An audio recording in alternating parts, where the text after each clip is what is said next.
una señal eléctrica y la transforman en sonido. La clave es una bobina de voz con cable magnético y un imán permanente que se atraen y repelen entre sí. Cuando la bobina se mueve hacia atrás y adelante, hace vibrar a un cono sensible. Esto empuja el aire frente al altavoz, creando ondas de sonido.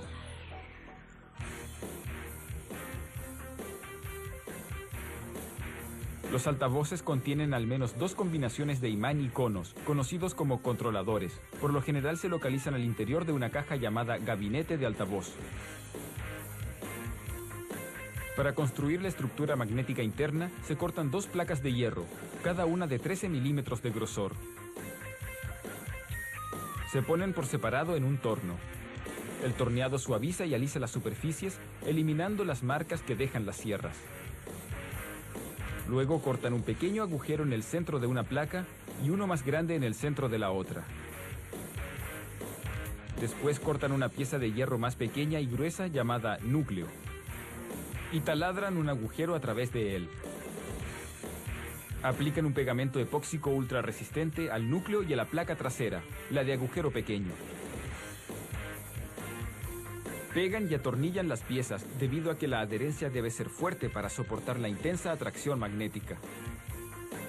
Se adhiere un filtro de espuma en el agujero para asegurar que la vibración del cono no atraiga polvo y cause daños internos. Ahora aplican pegamento en el extremo más angosto de lo que se conoce como cesta metálica, un marco de aluminio vaciado que sostiene la estructura magnética y el cono. Atornillan la placa frontal, la del agujero grande, sobre la superficie adherida. Luego pegan la parte inferior de la placa frontal con un lado de la ferrita, un aro cerámico hecho en base a polvo de hierro. Después de adherir la ferrita a la placa frontal, aplican pegamento al otro lado de la ferrita y giran la cesta por encima para fijar la placa trasera. El núcleo encaja en el agujero grande de la placa frontal. Insertan espaciadores metálicos mientras el pegamento se seca. Después de atornillar los terminales a la cesta, ponen toda la estructura recién ensamblada en una máquina magnetizadora, aplicando 600 voltios de corriente. La máquina crea polos positivos y negativos, transformando la estructura magnética en un imán permanente con un campo magnético constante a su alrededor. Ahora enrollan la bobina de sonido, el electroimán que va a interactuar con el imán fijo. Un electroimán es un objeto que genera un campo magnético solo cuando lo recorre una corriente. Se enrolla un alambre de cobre con esmalte aislante, adhiriéndolo a una lámina de plástico duro. El polo positivo de esta bobina de voz será atraído al polo negativo del imán permanente. Los polos negativos se repelen entre sí. La clave es que los polos de las bobinas de voz cambien constantemente de posición, ya que la electricidad que llega al altavoz es una corriente alterna. Esto significa que varía entre cargas positivas y negativas varias veces por segundo.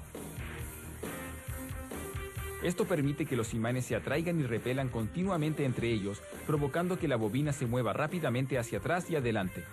Eso es lo que hace vibrar al cono y produce ondas sonoras. Después de poner la bobina entre la placa frontal y el núcleo, pegan la suspensión del fondo. Unos anillos de material flexible que se mueven junto a la bobina y evitan la fricción con la estructura magnética. Luego pegan el cono que por lo general está hecho de cartón, plástico o metal.